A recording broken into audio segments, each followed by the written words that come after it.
Sometimes, a single action can change another person's life. Sometimes, one mistake can cost someone everything. And sometimes, the story of a forgotten hero can silence an entire nation. Welcome to Heartland Stories. I'm Ethan Hale, and here I share true stories about honor, kindness, and quiet strength. Today, I'm going to tell you the story of a man who once saved dozens of lives, but ended up lost to the world, swallowed by streets too cold to care. His journey is one of pain, quiet endurance, and an unexpected triumph. This is a story about how even those forgotten can still be found, and how, sometimes, justice finds its way to those the world had long written off. Ready to hear how one small act of kindness changed countless lives, even years later? Then hit that like button, and let's get started. On the corner of an old Brooklyn neighborhood, inside a little store with a faded sign that read Pitt's Market, the air was thick with the scent of fresh bread and ground spices. An elderly man in a worn-out jacket hesitated at the entrance. His gray beard was unkempt, and his eyes hollow, like they hadn't seen a full night's sleep in years. This was Jackson Brooks, 66 years old, homeless, a familiar face around the block, though not in any way people would be proud to mention. He moved slowly between the shelves, glancing over his shoulder every few steps. His fingers trembled as they brushed against the bread rack. Only one loaf remained, day-old, a little tough around the edges, but still good enough to eat. Jackson's tired eyes swept the store. The clerk was busy at the register with a customer. No one was watching. No one cared. With a soft rustle, Jackson tucked the loaf under his coat and headed for the door. But the new security mirrors, recently installed by the owner, caught his every move. "Hey, stop right there," shouted Mr. Pitt, grabbing for the phone. "Don't move. I'm calling the cops." Jackson froze. He didn't run. He didn't argue. His shoulders sagged, and his eyes dropped to the floor. The stolen bread peeked out from under his half-zipped jacket. "I just needed the strength to live one more day," he said quietly. Within minutes, 2 police officers were at the door. The younger one, Officer Huntley, hesitated when he noticed the battered chain of military dog tags hanging from Jackson's neck. "You a vet?" he asked, fastening handcuffs around Jackson's thin, weathered wrists. Jackson gave a small nod. "I'm sorry, sir," Huntley muttered, his voice low. "But we have to take you in. The store owner's pressing charges." Outside, the wind tugged at the frayed edges of Jackson's coat as they led him toward the squad car. He walked in silence. No resistance. No pleading. Behind him, the only thing he left on the dirty sidewalk was the fading imprint of old boots. The quiet trace of a man the world had long stopped seeing. Jackson Brooks was the kind of man people recognized but never really knew. He didn't beg. He didn't make a scene. He just existed, quietly, on the margins. Always carrying the same battered military backpack, its canvas faded, its straps frayed by rain and New York dust. Inside, he kept a few spare socks, a threadbare jacket, and a photograph, sealed carefully in plastic, the only thing he still treated as sacred. People in Brooklyn had gotten used to him the way you get used to cracks in the sidewalk, something you notice out of the corner of your eye but never really think about. Jackson collected empty bottles, slept in doorways and under bridges, sometimes accepted leftover food from cafe workers who remembered his silent "thank you" with a small nod. But few knew who he had once been. He had served in the Army for 22 years. Jackson was a logistics sergeant, hauling supplies and medical gear out to forward bases in the worst corners of Iraq and Afghanistan. His courage wasn't the kind that made headlines. It lived in stubborn duty, doing the job day after day when the ground under his wheels could explode at any second. In 2005, he retired with honors. Back then, his life still had purpose, a place, a home, with his wife, Catherine, a woman with kind eyes and endless patience. They dreamed of a small house outside the city, a quiet life after years of service. But those dreams ended faster than anyone could have imagined. The VA doctors made mistakes, missed signs, delayed a diagnosis. By the time they found Catherine's cancer, it was too late to fight it. Jackson sat helplessly by her side, watching the one person he had sworn to protect slip away, powerless to stop it. When she died, he didn't stay in their modest apartment. He sold everything they owned and donated the money to a foundation for children of fallen service members, in her memory. Then he vanished. Vanished the way people do when they no longer see a road back home. Sometimes it's easier to be nobody than to be the person who failed the one they loved most. He once told a volunteer at a shelter, one of the rare moments he let anyone close enough to hear it. That's how his other life began, the life where he no longer went by a name. Where medals were replaced by tattered coats and the sidelong glances of strangers, glances full of pity or contempt. Where the end of the day came not with applause, but with the cold bite of concrete against his back. And yet, in every step he took, there was a stubborn, silent strength. The same strength that once kept him alive in a desert half a world away. The municipal courtroom was gray and tired. Cheap wooden benches, bored faces, the mechanical shuffle of lawyers, clerks, and reporters. Outside the tall windows, the last leaves of autumn floated down, but inside, time felt frozen. Everything here moved in the same weary circles. Jackson Brooks was led in wearing handcuffs, just another number in a long parade of forgotten cases. His worn jacket hung off his thin frame, and his face looked worn too, but calm. He didn't look around. It was as if he already knew. No one here was waiting for him. There was nothing he needed to say. A few spectators lounged on the benches, waiting for cases they found more interesting. A couple of reporters scrolled through their notes without much care. No one gave Jackson a second look. To them, he wasn't a person. He was just another frayed thread in the city's fabric, something barely worth noticing. Judge Harvey Whitmore took his seat at the bench, adjusting his glasses without much interest as he flipped through the next case file. Case number 58-472, State versus Jackson Brooks, the clerk droned without emotion. A young prosecutor, nervously fiddling with the edge of his blazer, stood and presented the charge. Your Honor, the defendant was caught attempting to steal bread from a local market. Given his prior petty theft incidents and lack of a fixed address, the state requests that he be held in custody until trial. Judge Whitmore nodded absent-mindedly, barely lifting his eyes from the paperwork. It was all routine.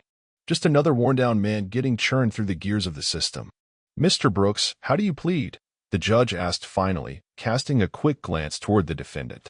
Guilty, Your Honor, Jackson answered, his voice steady but barely above a whisper. Someone in the back row let out a quiet snicker. A couple of clerks exchanged tired, knowing looks. Everything was playing out just like it always did. But when the judge returned his attention to the defendant's personal file, his hand froze for a moment. He skimmed through a few lines, and something in his eyes shifted, just slightly. His brow furrowed. He quickly pulled his expression back into the familiar mask of cold professionalism, clearing his throat like a man trying to steady himself. For a fleeting second, an invisible thread seemed to stretch between Judge Whitmore and Jackson, faint, but real. Still, the proceedings moved forward. No one in the courtroom realized yet. The rhythm of routine was about to break. Judge Harvey Whitmore flipped through the file, scanning the usual details: age, birthplace, prior offenses. It all seemed ordinary until his eyes landed on one line. Jackson Matthew Brooks, former U.S. Army Staff Sergeant. Service, 1982 to 2005. 3 combat deployments. Bronze Star for Valor. The judge's hand froze again, hovering over the papers. Slowly, he raised his gaze, studying the man sitting at the defense table. Older now, stooped, dressed in threadbare clothes, and yet there was something unmistakable in him. A certain set of the shoulders. A quiet, contained dignity that no years of hardship could erase. Something hauntingly familiar from a different lifetime. From a place where dust and blood mixed under a burning Iraqi sun. Whitmore's heart skipped a beat. He leaned in closer to the file, reading the name again and again, as if it might somehow change. Brooks. Jackson Brooks. And then, like a flash of lightning, that day came roaring back, a day scorched by heat, by the scream of gunfire and the cries of the wounded. In his mind's eye, Whitmore saw the silhouette of a man pushing through smoke and fire to reach someone pinned down. Himself. Harvey Whitmore remembered lying there, pinned to the dirt, bleeding out from his leg, too weak even to scream.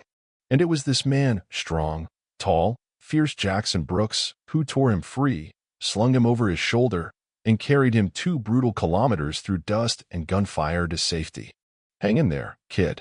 Just breathe, Jackson had whispered back then, as Whitmore slipped in and out of consciousness.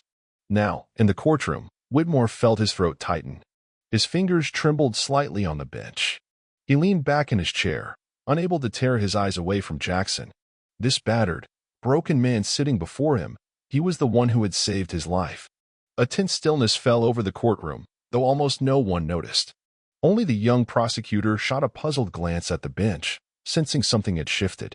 Whitmore quickly gathered himself, forcing his voice into some semblance of control. "The court will recess for 15 minutes, he said, his tone just barely shaking. He rose, a move highly unusual for a recess, and without any further explanation, made his way toward his private chambers. The heavy door clicked quietly shut behind him.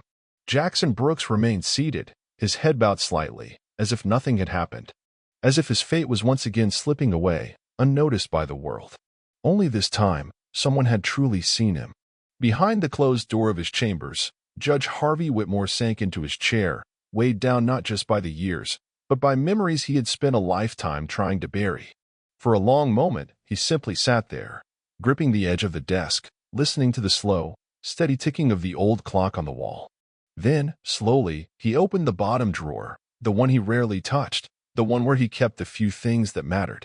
Among crumpled papers and yellowed letters, his fingers found a photograph. He pulled it out with trembling hands. The photo was faded with age, showing a group of young soldiers in desert fatigues. Faces still untouched by war smiled back at the camera. Whitmore's gaze immediately found himself, younger, with a medic's bag slung across one shoulder. And right next to him, tall, solid, radiating quiet confidence, was Jackson Brooks. Whitmore ran a finger gently across Jackson's face. The memory surged back, vivid and raw, that day in Iraq, the blast that turned everything upside down, the moment he thought he would die. How Jackson had burst from cover to save him, hauling him across open ground under relentless enemy fire, bleeding from his own wounds. Whitmore closed his eyes, breathing heavily. He remembered the doctors later, shaking their heads, telling him how slim his chances had been. How it was nothing short of a miracle and the strength of the man who carried him that had kept him alive. Digging further into the drawer, he found another relic, an old mission report, brittle and fading, typed in black and white. Staff Sergeant Jackson Brooks displayed extraordinary valor under fire. Saved the life of Field Medic Harvey Whitmore. Judge Whitmore set the papers aside. His face was grim, drawn tight with the weight of what he now knew. The man sitting in handcuffs in his courtroom, the man they were about to send back out into the cold streets, was the same man who had once refused to leave him behind on a battlefield. And now Harvey faced a choice, one that wasn't written in any book of judicial ethics. Judge Harvey Whitmore wiped a hand across his face, as if trying to scrub away the flood of memories. Then, with a steadying breath, he reached for the phone. His fingers shook slightly, but when he spoke, his voice was firm. "Colonel Richards? This is Harvey Whitmore." "Yes, that Whitmore." There was a pause on the other end. "I need you to check something for me. Urgently." A man named Jackson Brooks. Former staff sergeant. Logistics. "We served together in Iraq." The colonel's voice sharpened immediately. He promised to dig up everything he could and call back fast. Whitmore didn't stop there. He picked up the phone again, this time calling the local Veterans Affairs office. His tone was sharp, clipped, unmistakably official. "This is Judge Harvey Whitmore. I'm ordering an immediate review of service records, commendations, and benefit status for Jackson Brooks. Priority request." He hung up with a quiet click, then stared at the wall across from him. Inside, duty and rules clashed against something deeper, a debt that couldn't be measured by protocol. By every letter of the law, he knew he shouldn't interfere. But he also knew that if it weren't for Jackson Brooks, he wouldn't be sitting here today, warm, alive, with the weight of the gavel in his hand. Almost without thinking, Whitmore reached into a side drawer and pulled out a small relic, a worn army dog tag on a thin chain. His own, saved from that impossible day when hope had seemed lost. "You didn't let me die out there, Brooks," Whitmore thought. "And I'm damn sure not going to let you be buried alive now." He checked the clock. The recess would end in a few more minutes. But the decision had already been made. Harvey Whitmore would no longer see Jackson Brooks as just another ragged homeless man. He saw him for what he truly was. A soldier, a man, and a debt of honor that meant more than any rule book ever could. The next morning, something different hung in the air inside the courtroom.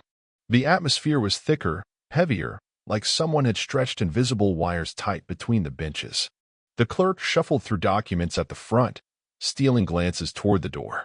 Jackson Brooks entered the room wearing the same clothes he'd spent the night in. His steps were slow, but steady. He kept his eyes down, avoiding the stares, indifferent or mocking from the handful of people in the gallery. But today, the crowd was different. In the front rows sat men in dress uniforms, silver buttons gleaming, crisp jackets, faded medals pinned proudly to their chests.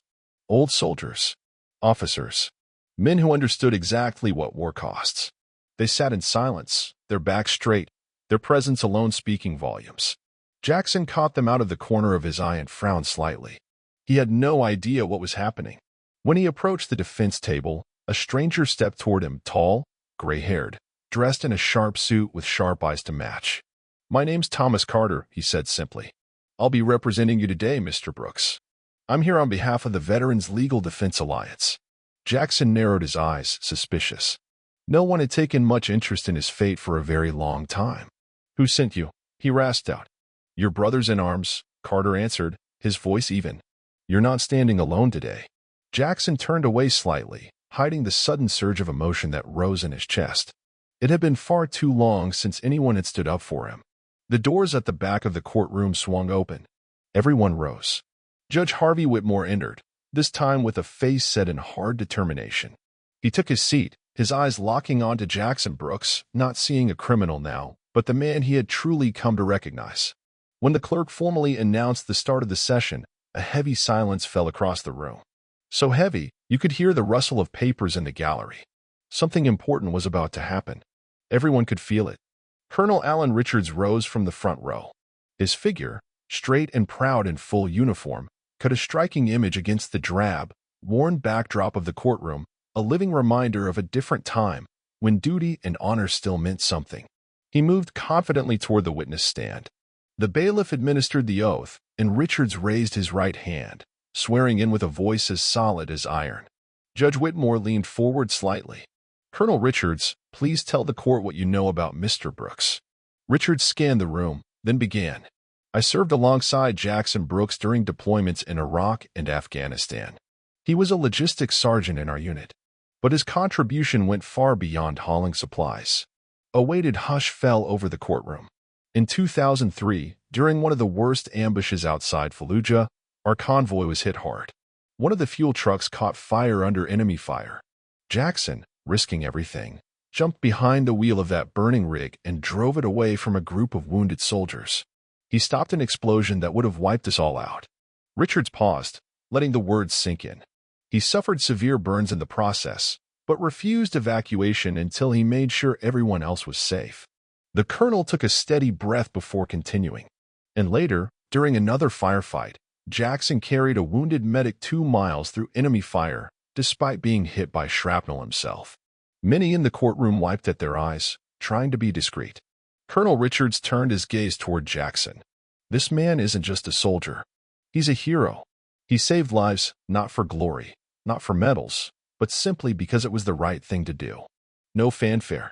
No expectation of thanks." The prosecutor awkwardly rose to his feet. "Your Honor," he began, clearing his throat. "I recognize Mr. Brooks' service, but the fact remains he committed theft." Richards cut him off sharply, turning his full attention to the bench. "With your permission, Your Honor, I'd like to continue." Judge Whitmore nodded firmly. Richards' voice grew heavier. After his service, Jackson lost his wife. He lost his faith in the very system that was supposed to stand behind him. He was denied medical care. His pension was wrongfully terminated due to a bureaucratic error. He didn't fall, he was pushed, broken by the same indifference he once fought against. The colonel placed a thick folder on the judge's bench. Inside are all the documents, his commendations, his awards, and the full report detailing how Jackson Brooks was stripped of over 15 years' worth of earned benefits. The courtroom fell silent again. Someone let out a heavy breath. Another bowed their head. Judge Whitmore looked at Jackson, really looked at him, not as a defendant, as a warrior, as a man his country had abandoned. And it became clear. This hearing would not be business as usual. Colonel Richards carefully opened the folder, as if uncovering an old wound no one had dared to touch for years. During our review, he continued, his voice steady but firm, we discovered that in 2008, during a transition to a new digital system, Jackson Brooks' file was mistakenly flagged as inactive. All correspondence requesting address verification was sent to an old mailing address, one that no longer existed. When no response came, his benefits were cut off. Richards lifted his eyes to meet the judge's. Since then, Mr. Brooks, unaware that he could appeal, has lived without his pension, without medical care, without basic means to survive. Judge Whitmore pressed his lips into a hard line. He flipped through the documents, official notices, system error reports, an internal audit dated just days ago, each one confirming the truth of Richard's words. The colonel's voice dropped lower, carrying the full weight of his meaning. As of today's hearing, the government owes Jackson Brooks over $240,000 in unpaid benefits. Not to mention years of medical care he was forced to go without while struggling to survive on the streets through brutal winters. A heavy sigh rippled through the courtroom. People began exchanging uneasy glances, the reality sinking in. For the first time, many truly understood the brutal cost a man could pay for getting lost in cold, unseen systems. Jackson sat quietly, his hands folded in his lap. He listened without showing anger or relief. It was as if he had lived too long in a world where justice was a luxury for other people. Judge Harvey Whitmore looked at him, not as a defendant now, but as a man he finally, truly saw. And it was clear. Whatever happened next, Jackson Brooks' story would not end as just another forgotten case. The young prosecutor, his face flushed and his voice unsteady, rose to his feet, clutching his folder like it might shield him from the weight of the moment. Your Honor, he began, clearing his throat. In light of the new information presented, and considering Mr. Brooks' service in the administrative error that has come to light, the prosecution moves to dismiss all charges, with prejudice, barring any future prosecution. His voice cracked slightly on the final words. Judge Whitmore set the paperwork aside. He paused, holding Jackson's gaze, and in that look there was something far deeper than official duty. There was debt. There was remorse. Motion granted, Whitmore said firmly. The case against Jackson Brooks is hereby dismissed. All charges are dropped. He rose from the bench, an unusual move for a sitting judge, but today was no ordinary day. Mr. Brooks, Harvey said, his voice quiet but unwavering. On behalf of this court, and, if I may be so bold, on behalf of the system that failed you, I offer my sincerest apologies. We did more than make a mistake. We betrayed the trust and sacrifice you gave to this country. The room fell into a deep silence, broken only by the occasional sound of someone quietly wiping away a tear. Jackson stood slowly, awkwardly adjusting his old jacket.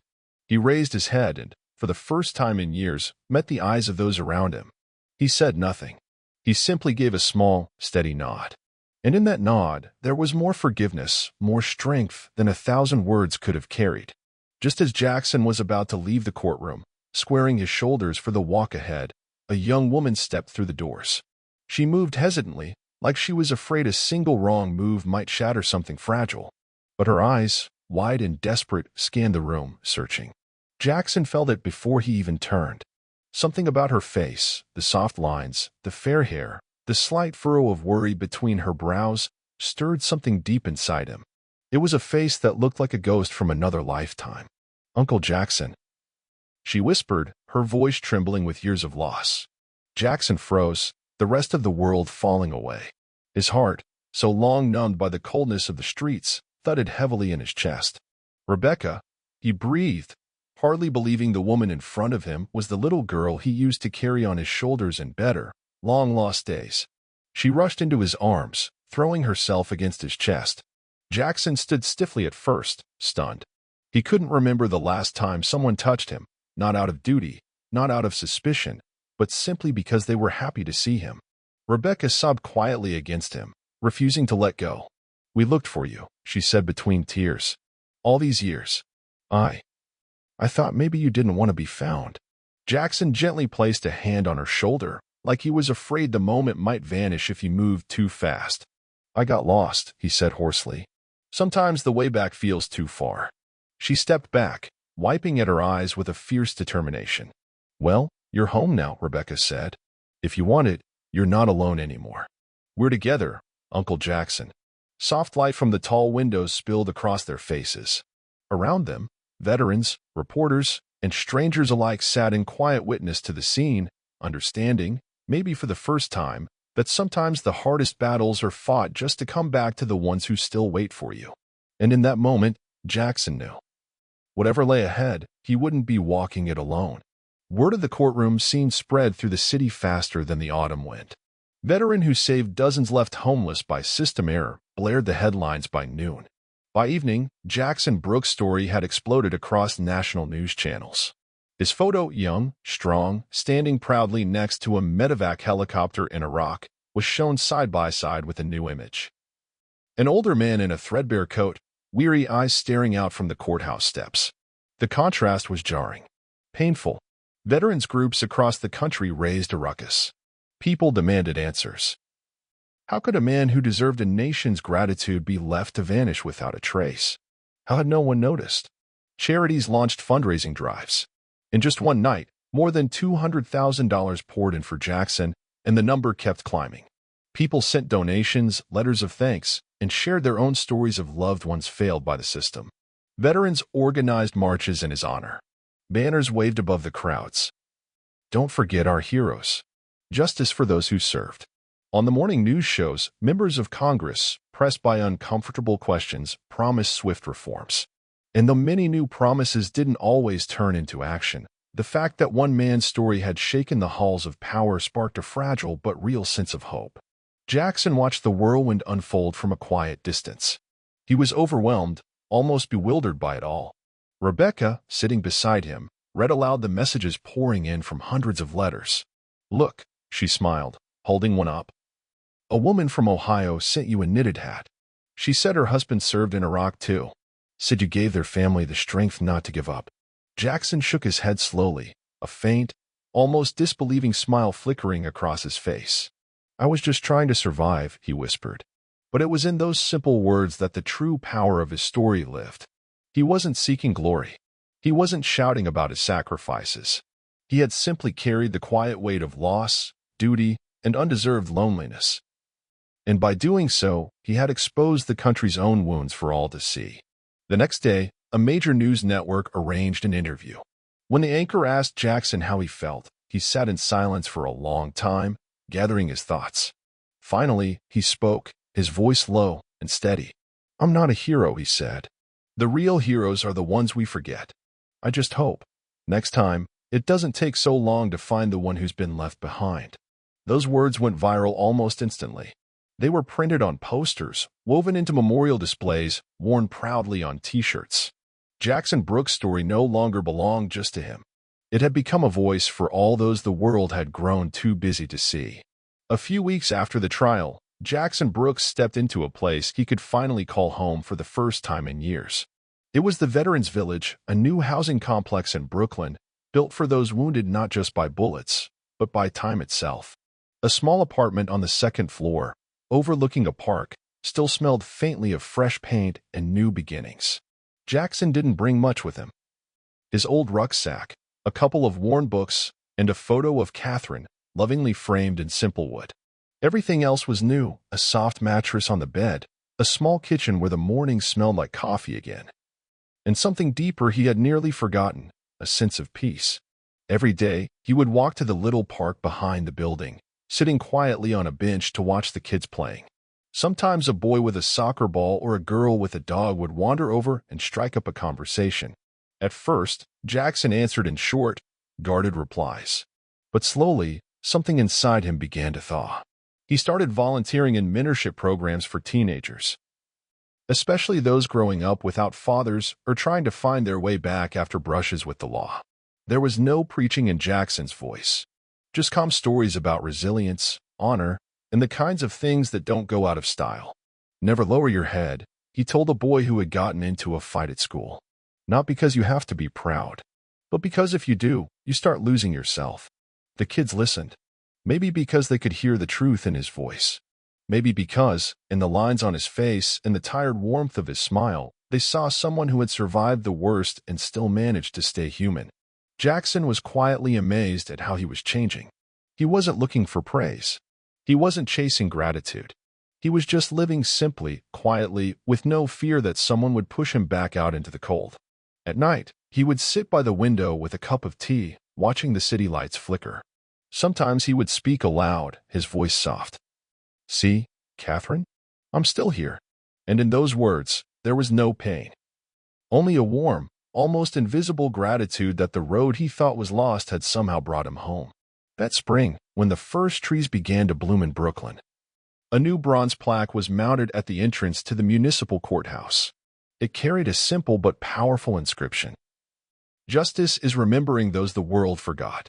Beneath the words, there was a bas-relief image. A man carrying a wounded comrade through smoke and fire. Drawn from that old photograph of young Sergeant Jackson Brooks rescuing a medic in Iraq.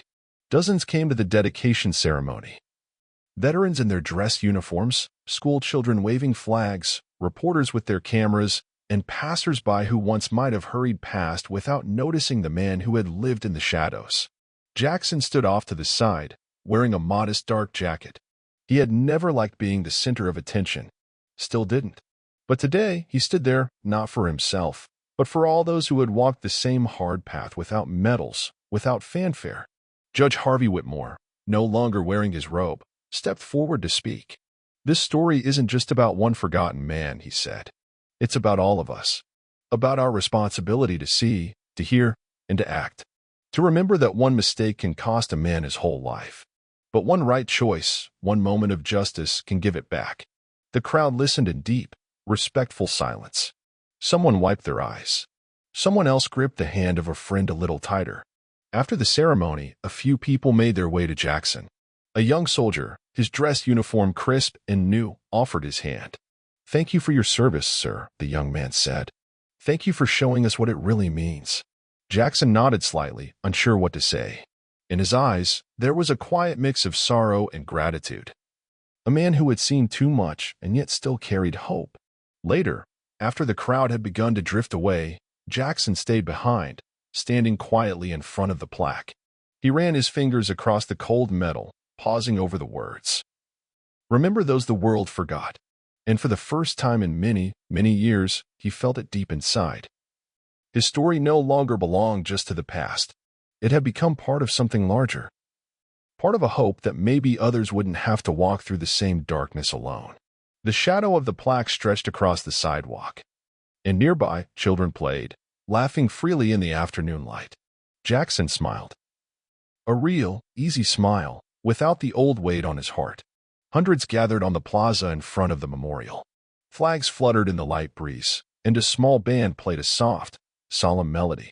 This year's Veterans Day felt different. Jackson Brooks stepped up onto the stage. His walk was slow but steady. He wore a dress uniform, polished to a shine, the medals on his chest catching the afternoon sun. Symbols of a past that had finally been seen and honored. The microphone crackled as he leaned toward it. "I'm not much for speeches," Jackson began, his voice even and without a trace of grandstanding. "I'm not a hero. I'm just a soldier who did his job. And like a lot of us, I learned how to live in the quiet." He paused, looking out at the sea of faces. "But today, there's one thing I want to tell you. Hope doesn't die. Even when you think you've been forgotten, even when you feel like you're walking alone, loyalty and humanity, they still live, sometimes where you least expect them." The breeze stirred the flag above the stage, and Jackson lifted his head. "Thank you," he said. "Thank you to those who didn't forget. Thank you to those who still fight for what's right, even when it feels like no one else is watching. And remember this. Kindness may come late, but it always comes to those willing to wait." He stepped back, bringing his hand up in a crisp salute. The crowd erupted in applause. And Jackson Brooks smiled calmly, confidently, knowing that, at last, he had found his way home. If this story touched your heart, please give it a like, subscribe to the channel, and remember, sometimes justice comes late, but it still comes. Take care of each other, and never forget those who once stood for you.